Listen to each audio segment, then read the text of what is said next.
Hello everyone, यह है हमारा कोऑर्डिनेशन कंपाउंड्स का फोर्थ पार्ट जिसमें हम पढ़ने वाले हैं Werner's theory of coordination compounds.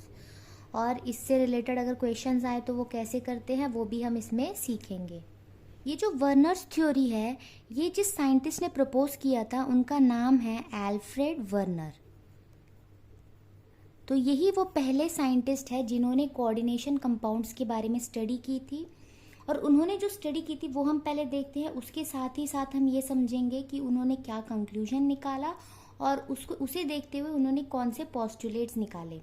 तो सबसे पहले उन्होंने क्या किया, कोबाल्ट 3 क्लोराइड यानी COCl3 लिया और उसमें उन्होंने ऐड किया अमोनिया। तो उससे उन्होंने देखा कि कैसे कंपाउंड्स बन सकते हैं depending upon the amount of ammonia. तो इसमें क्या होगा, उन्होंने देखा COCl3.6NH3 फॉर्म हुआ, COCl3.5NH3 फॉर्म हुआ एंड COCl3.4NH3 भी फॉर्म हुआ। अब जो कंपाउंड्स मिले उसमें उन्होंने क्या किया, AgNO3 ऐड किया, वो भी एक्सेस अमाउंट में, यानी AgNO3 कम नहीं होना चाहिए। एक्सेस अमाउंट में उन्होंने क्या किया, AgNO3 ऐड किया। उनका मकसद ये था कि इस कंपाउंड में जब AgNO3 हम किसी में ऐड करेंगे ना तो उसमें जो Ag+ आयन होता है वो अगर क्लोराइड आयन के साथ कंबाइन हो तो AgCl बनता है, जो कि एक प्रेसिपिटेट है वाइट कलर का। तो उन्होंने ये देखा जब अगर हम AgNO3 डाल रहे हैं तो उन्होंने ये चेक किया कि इसमें कितने मोल्स AgCl प्रेसिपिटेट हो रहे हैं। तो उससे देखो क्या पता चलेगा, जैसे कि हमने पढ़ रखा है कोऑर्डिनेशन स्फीयर। हमने क्या पढ़ा, जिस भी चीज़ को हम स्क्वायर ब्रैकेट में रखते हैं वो हमारा कोऑर्डिनेशन स्फीयर होता है और इसके अंदर जो भी चीज़ें प्रेजेंट होती हैं, जो भी मेटल एटम या जो लिगैंड्स होते हैं वो कभी भी आयोनाइज नहीं होते हैं, वो इंटैक्ट होते हैं। लेकिन जो बाहर में जो काउंटर आयन प्रेजेंट होता है वो आयोनाइज हो सकता है। तो इसका मतलब है अगर मैं इस कॉम्प्लेक्स में AgNO3 ऐड करूं तो ये जो Ag+ है वो बाहर जो क्लोराइड आयन होगा उसी को तो ले पाएगा ना, ये चीज़ यहाँ पर मेन है। अब उन्होंने ये देखा जब इस कॉम्प्लेक्स में AgNO3 डाला गया तो 3 मॉलिक्यूल्स ऑफ AgCl प्रेसिपिटेट हुए और इसमें क्या हुआ, 2 मोल्स AgCl प्रेसिपिटेट हुए और इसमें जो है सिर्फ एक AgCl प्रेसिपिटेट हुआ। तो इससे हम क्या समझेंगे, इसमें 3 Cl था, इसमें भी 3 Cl था और इसमें भी 3 Cl था। लेकिन जब इसमें AgNO3 डाला गया तो 3 AgCl प्रेसिपिटेट हुए। इसका मतलब है कि जो तीनों Cl थे ये कोऑर्डिनेशन स्फीयर के बाहर है, क्योंकि अगर एक भी Cl अंदर होता तो वो आयोनाइज ही नहीं हो पाता और वो Ag+ के साथ कंबाइन भी नहीं कर पाता। तो यहाँ पे जितने भी मोल्स हमें AgCl मिलेंगे वो क्या इंडिकेट कर रहे हैं, कितने क्लोराइड आयन कोऑर्डिनेशन स्फीयर के बाहर हैं। तो ये चीज़ हम यहाँ पे पता लगाएंगे। तो यहाँ पे 3 AgCl मिला है यानी तीनों ही Cl कोऑर्डिनेशन स्फीयर के बाहर है। तो हम ऐसे दिखा सकते हैं कोऑर्डिनेशन स्फीयर और बाहर तीनों क्लोराइड हो गए। अब अंदर क्या बचेंगे, जो कोबाल्ट है हमारा और जो हमारे 6 अमोनिया मॉलिक्यूल हैं वो भी स्क्वायर ब्रैकेट के अंदर होंगे। अब अगर इसमें हम देखें तो 2 मोल्स AgCl प्रेसिपिटेट हुए हैं, इसका मतलब है कि सिर्फ 2 ही क्लोराइड आयन्स बाहर थे। तो हम देखेंगे कोबाल्ट, अब अल्फाबेटिकल ऑर्डर में अमोनिया पहले आता है तो 5 अमोनिया हम पहले लिखेंगे, 5 अमोनिया हो गए। और उसके बाद हम देखेंगे 3 क्लोराइड में से 2 क्लोराइड बाहर है तो बचे एक, तो वो एक क्लोराइड जो है वो लिगैंड की तरह अंदर प्रेजेंट होगा, इसलिए वो AgCl नहीं बन पाया। अब इसमें एक ही Cl प्रेसिपिटेट हो पाया यानी एक ही Cl बाहर है। तो हम देखेंगे कोबाल्ट रहेगा कोऑर्डिनेशन स्फीयर के अंदर, अमोनिया 4 है तो वो भी अंदर रहेगा और 3 क्लोराइड में से एक क्लोराइड बाहर है तो बचे हुए 2 क्लोराइड जो है वो अंदर होंगे। तो ये है बेसिक चीज़। और हम ये देखेंगे कि जो भी चीज़ कोऑर्डिनेशन स्फीयर में अंदर अटैच्ड होता है वो मेटल के साथ डायरेक्टली बॉन्ड होता है और ये जो होता है जो कोऑर्डिनेशन स्फीयर के बाहर है वो डायरेक्ट बॉन्ड नहीं बनाता। तो ये चीज़ उन्होंने देखा। तो यहाँ पे उन्हें ये चीज़ समझ आई, जैसे यहाँ पर हम समझ सकते हैं कि यहाँ पे 3 क्लोराइड तो था बट तीनों क्लोरीन एक जैसे नहीं है। 2 क्लोरीन काउंटर आयन की तरह बिहेव कर रहे हैं और एक क्लोरीन लिगैंड की तरह बिहेव कर रहा है। तो उन्होंने ये सोचा कि इसका मतलब है कि कॉम्प्लेक्सेस जो होते हैं उनमें दो तरह की वैलेंसीज होती हैं या दो तरह के लिंकेजेस होते हैं, दो डिफरेंट टाइप्स ऑफ लिंकेजेस। क्योंकि अगर लिंकेज एक ही टाइप का होता तो सारे क्लोराइड तो एक ही तरह बिहेव करते, यानी सारे के सारे काउंटर आयन होते या फिर सारे के सारे लिगैंड्स होते, बट ऐसा नहीं है। तो यहाँ पर दो तरह के लिंकेजेस हैं जिसे उन्होंने बोला primary linkage and secondary linkage. तो चलिए अभी इसे और थोड़ा डिटेल में हम पढ़ते हैं। तो ये तो कॉन्सेप्ट आपको समझ आ गया होगा कि उन्होंने किस तरह से इसे सोचा, उन्होंने क्या एक्सपेरिमेंट की। तो अब हम सीधे इसके पोस्टुलेट्स में जाते हैं और वहाँ हम समझेंगे प्राइमरी एंड सेकेंडरी वैलेंसी क्या होता है। जो पहला पोस्टुलेट है वो क्या कहता है, in coordination compounds metal shows two types of linkages या वैलेंसेस, जो है प्राइमरी एंड सेकेंडरी। यही चीज़ हमने अभी देखा कि जो कोऑर्डिनेशन कंपाउंड में जो मेटल होता है, जैसे हमने देखा CO NH3 5 Cl Cl2, तो यहाँ पे जो मेटल एटम है वो दो तरह का लिंकेज शो कर रहा है। जैसे यहाँ पर देखिए इनके साथ लिंकेज कुछ डिफरेंट है और इसके साथ उसका लिंकेज डिफरेंट है। तो यहाँ पर जो मेटल है वो दो तरह का लिंकेज शो करता है, एक है प्राइमरी और दूसरा है सेकेंडरी। अब ये समझना होगा कि प्राइमरी किसे कहेंगे और सेकेंडरी किसे कहेंगे। अब देखते हैं हमारा सेकेंड पोस्टुलेट क्या बोलता है। जो प्राइमरी वैलेंस होती हैं वो नॉर्मली आयोनाइजेबल होता है। अभी हमने क्या पढ़ा, जो कोऑर्डिनेशन स्फीयर होता है उसके अंदर अगर कुछ भी चीज़ें होंगी तो वो कभी आयोनाइज नहीं करती है। आयोनाइज तो वो करता है जो स्क्वायर ब्रैकेट के बाहर लिखा जाता है। जैसे अगर मैं ये एग्जाम्पल ले लूँ, CO NH3 4 Cl twice and Cl, इसका मतलब है तो आयोनाइज कौन होगा, सिर्फ यही तो आयोनाइज होगा ना। तो ये जो आयोनाइजेबल पार्ट है यही हमारा प्राइमरी वैलेंस होता है। यानी कि ये वाला जो क्लोराइड आयन है जो स्क्वायर ब्रैकेट के बाहर है वो सेंट्रल मेटल के साथ जो लिंकेज बनाता है उसे हम कहते हैं प्राइमरी लिंकेज। तो यही होता है। और यहाँ पर बोला है and are satisfied by negative ions, जैसे कि यहाँ पे Cl माइनस हुआ तो they are satisfied by negative ions. इसे हम ऐसे भी समझ सकते हैं। और एक चीज़ देखना, प्राइमरी, ये प्राइमरी का सिंबल होता है। जो प्राइमरी वैलेंस होता है ना, इंडिकेट क्या करता है, oxidation number of central metal. Central metal ion जो है हमारा, उसका जो ऑक्सीडेशन नंबर होता है, जो हम इसका चार्ज निकालते हैं ना, वही उसका प्राइमरी वैलेंस होता है। जैसे अगर हम ये कॉम्प्लेक्स देखें, इसमें कोबाल्ट का चार्ज मान लीजिए X है, अमोनिया न्यूट्रल है तो इसका तो चार्ज 0 होगा, दो क्लोराइड लिगैंड है तो -2 होंगे और इस क्लोराइड आयन का -1 होगा। तो इस हिसाब से X क्या आया, +3। तो +3 ही हमारा प्राइमरी वैलेंस है। यानी प्राइमरी वैलेंस अगर कभी पूछा जाए तो हम सिंपली क्या करेंगे, सेंट्रल मेटल का ऑक्सीडेशन नंबर निकालेंगे जो कि यहाँ पर है +3।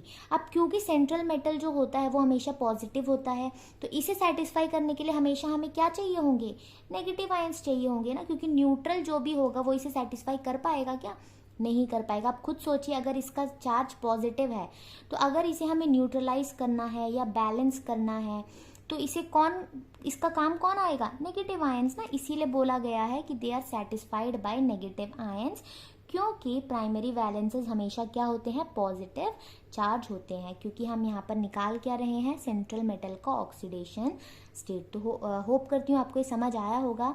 प्राइमरी वैलेंसेस आयोनाइजेबल है, यानी कि वो स्क्वायर ब्रैकेट के बाहर होते हैं। लेकिन प्राइमरी वैलेंसी की जो वैल्यू है वो हम कैसे निकालेंगे, सेंट्रल मेटल का ऑक्सीडेशन नंबर निकाल कर।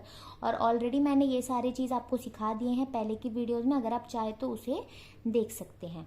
और यहाँ पर हमने ये भी देखा कि जो प्राइमरी वैलेंस होता है उसे सेटिस्फाई करने के लिए हमें चाहिए होते हैं नेगेटिव आयंस, क्योंकि प्राइमरी वैलेंस की जो वैल्यू है वो हमेशा पॉजिटिव आती है। ठीक है, तो अभी अगला पॉइंट देखते हैं। अब हम देखते हैं थर्ड पॉइंट। जो सेकेंडरी वैलेंस होता है वो नॉन आयोनाइजेबल होता है, यानी कि अगर हम स्क्वायर ब्रैकेट के अंदर किसी चीज़ को लिखते हैं वो नॉन आयोनाइजेबल होता है ना, तो सेकेंडरी वैलेंस हमेशा स्क्वायर ब्रैकेट के अंदर होता है। एग्जाम्पल वही पुराना ले लेते हैं, सेम जो हमने प्राइमरी वैलेंस के लिए देखा था। जैसे कि ये प्राइमरी वैलेंस था हमारा, तो यहाँ पर हम क्या देखेंगे कि ये जो भी हमें दिख रहा है जिसके साथ कोबाल्ट कनेक्टेड है या लिंकेज बना रहा है और वो नॉन आयोनाइजेबल है, वो तो यही होंगे। क्योंकि यही पार्ट है जो नॉन आयोनाइजेबल है, तो यही हमारे सेकेंडरी लिंकेजेस हैं।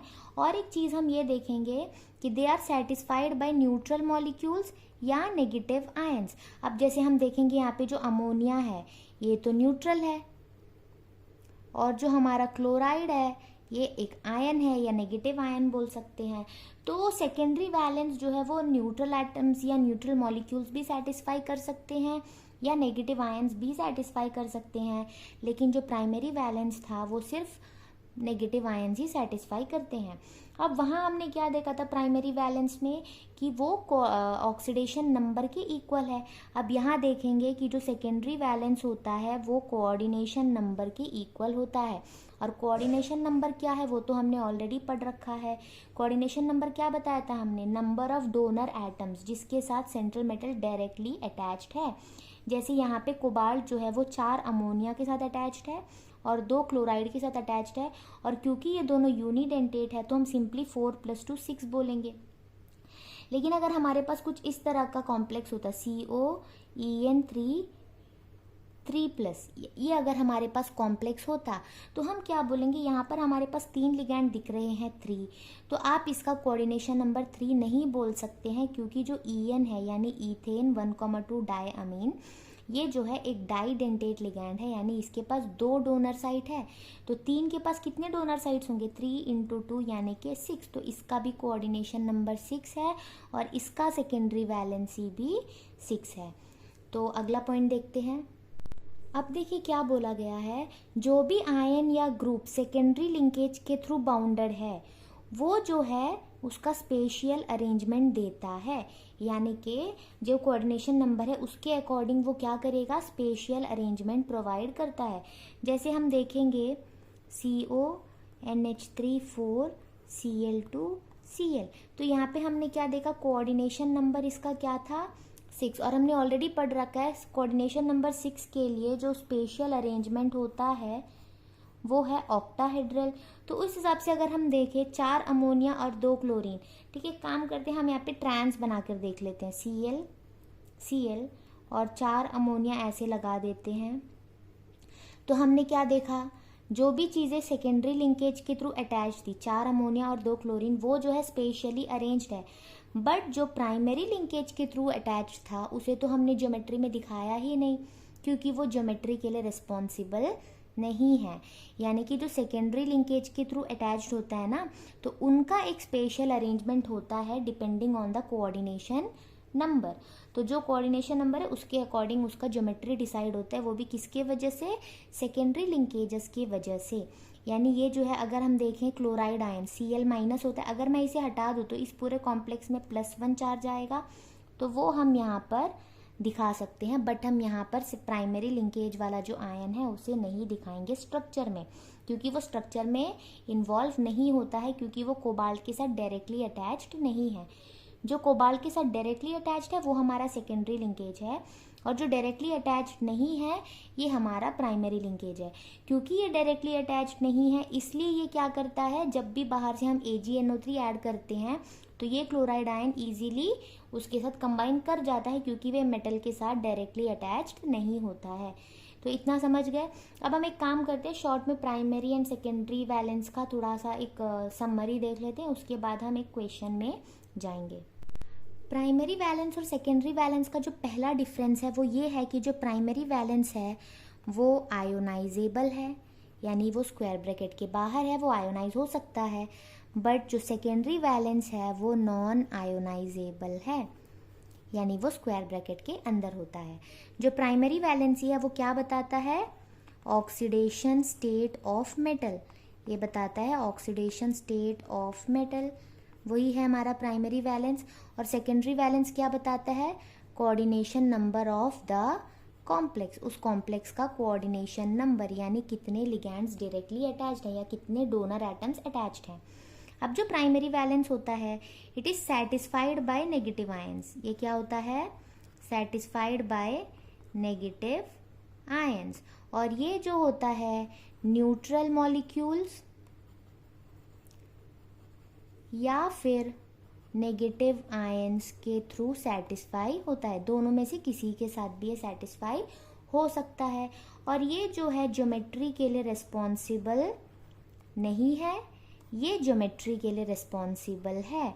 तो इतना ही मेन हमें यहाँ पर पढ़ना है। ध्यान ये देना है, प्राइमरी वैलेंस निकालने को बोले तो हम ऑक्सीडेशन स्टेट निकालेंगे, और अगर सेकेंडरी वैलेंस पूछे तो हम क्या करेंगे, कोऑर्डिनेशन नंबर निकालेंगे। अब एक चीज़ ध्यान क्या देनी है, जब भी ऐसा कोई सवाल आए कि हमारे पास कोई कॉम्प्लेक्स है जिसमें क्लोरीन प्रेजेंट हो, तो इसमें अगर हम AgNO3 ऐड करें तो इसमें उतना ही AgCl प्रेसिपिटेट होगा जितने क्लोरीन बाहर प्रेजेंट होंगे। ये चीज़ हमें ध्यान देनी है, इसी के बेसिस में सारे क्वेश्चंस इसके सॉल्व होते हैं। तो एक क्वेश्चन है टेक्स्ट बुक का इससे रिलेटेड, वो करते हैं और वीडियो को एंड करेंगे। यह है एग्जाम्पल क्वेश्चन नंबर 9.1। इसमें जो है मैंने सिर्फ टेबल बनाया, क्वेश्चन मैं रीड करती हूँ। On the basis of the following observation made with aqueous solutions, assign secondary valences to metals in the following compounds। यानी ये टेबल को देखते हुए हमें हर एक कंपाउंड का सेकेंडरी वैलेंस बताना है। तो सबसे पहले देखो यहाँ पे क्या बोला गया है, मोल्स ऑफ AgCl प्रेसिपिटेटेड पर mole of the compounds with access AgNO3, और इसमें वैल्यूज भी दिए हुए हैं 2, 2, 0, 1, 0। इसका मतलब क्या है, अगर इस कॉम्प्लेक्स में मैं एक्सेस AgNO3 डालूंगी तो यहाँ पे 2 मोल्स AgCl प्रेसिपिटेट हो रहे हैं, इसमें भी 2 मोल्स AgCl, और इसमें 0, इसमें 1 और 0। मैंने ये बताया था जितने मोल्स AgCl प्रेसिपिटेट हों, जैसे मान लीजिए x मोल्स AgCl प्रेसिपिटेट हो रहे हैं, तो हमारे कॉम्प्लेक्स के बाहर x क्लोराइड आयंस भी प्रेजेंट होंगे। यानी इतना समझ जाना चाहिए, 2 AgCl प्रेसिपिटेट हो रहे हैं, यानी कि 2 Cl जो है वो कॉम्प्लेक्स के बाहर है। तो एक काम करते हैं, यहाँ पे 2 ही क्लोराइड था, ये दोनों ही हमारे कॉम्प्लेक्स के बाहर है, यानी स्क्वायर के बाहर है। तो अंदर क्या क्या बचेंगे, ये वाला पैलेडियम, और जो 4 अमोनिया है वो भी स्क्वायर ब्रैकेट के अंदर रह जाएगा। लेकिन जो 2 Cl हैं वो बाहर आ गए, क्योंकि 2 AgCl प्रेसिपिटेट हुए हैं तो हमें 2 Cl को बाहर ही रखना है। अब इसमें भी 2 AgCl प्रेसिपिटेट हुए हैं, यानी कि 2 क्लोराइड बाहर हैं। यहाँ पे थे भी 2 क्लोराइड, तो वो दोनों को हम बाहर रखेंगे। बचेंगे क्या, निकल, और 6 H2O है तो हम लिखेंगे H2O6, और ये दोनों Cl को हम बाहर निकालेंगे। अब यहाँ पे एक भी AgCl प्रेसिपिटेट नहीं हुआ, यानी कि ये दोनों क्लोराइड स्क्वायर ब्रैकेट के अंदर ही प्रेजेंट है, तो Pt। अब हम ऑर्डर पे ध्यान नहीं देते हैं, अल्फ़ाबेटिकल ऑर्डर के अकॉर्डिंग, तो ये हो गया, और कोई भी क्लोराइड बाहर नहीं है। अब हम देखेंगे यहाँ पे 3 क्लोराइड थे, बट एक ही AgCl प्रेसिपिटेट हुआ है, यानी कि एक ही Cl बाहर है, तो बचा क्या, CO। उसके बाद हम क्या देखेंगे, 3 Cl में से एक बाहर है, तो बचे हुए 2 Cl अंदर होंगे ना, और उसके बाद जो अमोनिया है 4, वो भी अंदर ही होंगे, ऐसे हो गया। उसके बाद हम देखेंगे यहाँ पे 2 क्लोराइड है, बट एक भी AgCl प्रेसिपिटेट नहीं हो रहा है, यानी दोनों Cl स्क्वायर ब्रैकेट के अंदर ही होंगे, तो ये हो गया Pt। 2 अमोनिया है वो भी अंदर होंगे, और 2 क्लोराइड जो है वो भी अंदर है, क्योंकि एक भी AgCl प्रेसिपिटेट नहीं हुआ। इतना काम हमने किस हिसाब से किया, कितना AgCl प्रेसिपिटेट हुआ है वो देखकर हमने ये बता लिया कि कितने Cl बाहर हैं और कितने Cl अंदर हैं। ये हो जाने के बाद हमें पूछा क्या गया था, सेकेंडरी वैलेंस, तो हम काउंट करेंगे कि कितने लिगैंड्स यहाँ पर है, क्योंकि यहाँ जितने भी दिए हुए हैं सभी यूनिडेंटेट है, तो कोई टेंशन की बात है नहीं। अगर हमारे पास डाइडेंटेट या पॉलीडेंटेट होते तो हम उस हिसाब से काउंट करते। तो यहाँ पे 4 अमोनिया है, तो इसका सेकेंडरी वैलेंस हो गया 4, और यहाँ पे क्योंकि 6 वाटर मॉलिक्यूल अंदर हैं तो इसका सेकेंडरी वैलेंस 6। यहाँ पे 2 क्लोराइड और 2 HCl मिलकर हो गए 4, और यहाँ पे 4 अमोनिया 2 क्लोरीन मिलकर हो गए 6, और यहाँ पे 2 अमोनिया 2 क्लोरीन मिलकर हो गए 4। तो सबसे पहले तो हमें ये पता लगाना है, फिर उसके बाद हम देखेंगे स्क्वायर ब्रैकेट के अंदर कितने लिगैंड्स हैं, उस हिसाब से हम उसका सेकेंडरी वैलेंस बताएंगे। तो उम्मीद करती हूँ आपको ये टॉपिक अच्छे से समझ में आया होगा। अगर समझ आया है तो चैनल को सब्सक्राइब कर लीजिए और वीडियो अपने दोस्तों तक भी पहुँचाएँ। और अगर कोई टॉपिक आप रिकमेंड करना चाहते हैं तो वो भी आप मुझे बता सकते हैं। And thanks for watching.